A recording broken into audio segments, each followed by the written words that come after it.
Hello guys, Bigg Boss Malayalam season 7 fittest week ranking നോക്കാൻ പോകുന്നത്. നിങ്ങളുടെ റാങ്കിങ്ങും വിലയിരുത്തലുകളും താരതമ്യപ്പെടുത്തുക. കോണ്ടന്റ് ക്രിയേറ്റ് ചെയ്യാൻ ശ്രമിക്കാത്തവർ, മോശം പെർഫോമൻസ് നടത്തിയവരാണ് അടുത്തത് പറയാൻ പോകുന്നത്.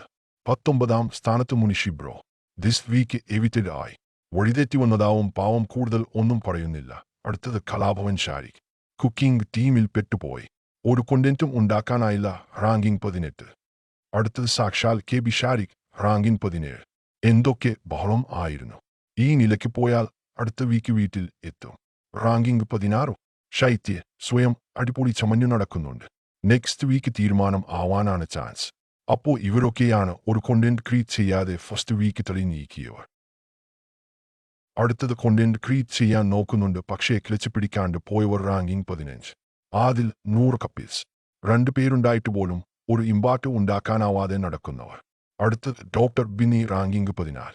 എന്തൊക്കെയോ ചെയ്യുന്നുണ്ട്, പക്ഷേ ഒന്നും കാണുന്നില്ല. Next mister O'Neill.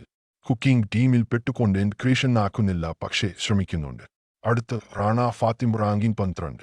എന്തൊക്കെയോ ചെയ്യാൻ ശ്രമിക്കുന്നുണ്ട്, പക്ഷേ വിചാരിക്കുന്ന പോലെ ആക്കുന്നില്ല. അടുത്ത് രേണു സുധി. റാങ്കിംഗ് 11. ചെയ്യുന്ന കാര്യങ്ങൾ മൊത്തം തിരിച്ചടിക്കുന്നുണ്ട്. കംപ്ലീറ്റ് പ്ലാനും പൊളിയുന്നുണ്ട്. അപ്പോൾ ഇവരൊക്കെയാണ് ഏതൊക്കെയോ ചെയ്യാൻ നോക്കിയിട്ട് ഒരു ക്ലച്ചും പിടിക്കേണ്ടു പോയവർ. Bigg Boss season 7 content creation സഹായിക്കുന്ന സപ്പോർട്ടിംഗ് ടീംസ് ആണ്. ആരെങ്കിലും ഒന്ന് തിരികൊളുത്തിയാൽ കോണ്ടന്റ് തരാൻ തയ്യാറായി നടക്കുന്നവർ. റാങ്കിംഗ് 10. അഭിലാഷ്. സ്തുമതമായി ഒന്നും ഉണ്ടാക്കാൻ ശ്രമിക്കുന്നില്ല, പക്ഷേ സജീവമായി ഉണ്ട്. മറ്റുള്ളവരുടെ കോണ്ടന്റ് ഷെയർ ചെയ്യാൻ നാക്കുന്നുണ്ട്. അടുത്ത റാങ്കിംഗ് 9. ജെ ബിൻസി. ആരെങ്കിലും ഇങ്ങോട്ട് അടിയുണ്ടാക്കാൻ വന്നാൽ ഫുൾ പവർ അല്ലെങ്കിൽ കാറ്റുപോയ ബലൂൺ. ഒരു സ്ട്രോങ് മത്സരാർത്ഥിയാണ്. അടുത്ത ഷാനവാസ്. റാങ്കിംഗ് 8. അപ്പുറത്തു കൂടി പോകുന്ന വല്ല കേടി പിടിച്ചു നാടാനുള്ള വഴി നോക്കുന്നുണ്ട്. മാക്സിമം കോണ്ടന്റ് തരുന്ന ടീമിന് സപ്പോർട്ട് ചെയ്യുന്നുണ്ട്. നെക്സ്റ്റ് ഗിസൽ. റാങ്കിംഗ് 7. തനിക്ക് പറ്റുന്ന പോലെ മാക്സിമം കോണ്ടന്റ് കൊടുക്കുന്നുണ്ട്, പക്ഷേ ആരെങ്കിലും വന്നു സ്പാർക്ക് കൊടുക്കണം. അടുത്ത ആര്യൻ. റാങ്കിംഗ് 6. ടാസ്ക് അടിപൊളിയാണ്, പക്ഷേ സ്വന്തമായി ഒരു ഗെയിം പ്ലാൻ ഇല്ല. ആരുടെയൊക്കെയോ സപ്പോർട്ടിംഗ് റോൾ ചെയ്യുന്നുണ്ട്. അപ്പോൾ ഇവരൊക്കെയാണ് കോണ്ടന്റ് നൽകാൻ സഹായിക്കുന്ന സഹമത്സരാർത്ഥികൾ. അടുത്ത റാങ്കിംഗ് സെറ്റാണ് Bigg Boss season 7 real content creators. Ranking 5. Appani Sarath. Plan ചെയ്ത് വെറുപ്പിക്കുന്ന കോണ്ടന്റ് ക്രിയേറ്റർ. അങ്കമാലി ഡയറീസ് പ്രേതം കൂടി നടക്കുന്ന ഹീറോ. അയൽക്കൂട്ടം പ്രസിഡന്റ്. മറ്റു മത്സരാർത്ഥികളെ കഷ്ടപ്പെട്ടു പ്രൊമോട്ട് ചെയ്യുന്ന ഒരു പാവം. അടുത്ത് അനുമോ. റാങ്കിംഗ് 4. കുല സ്ത്രീ ചമഞ്ഞു നടക്കുന്നുണ്ട്.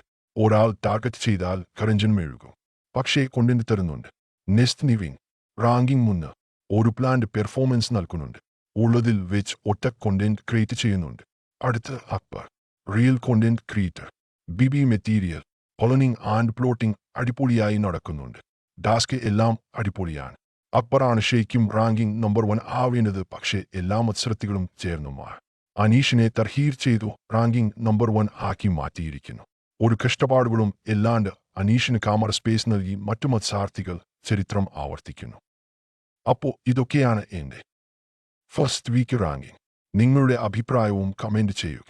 അപ്പോൾ അടുത്ത റിവ്യൂ ആയി കാണാം.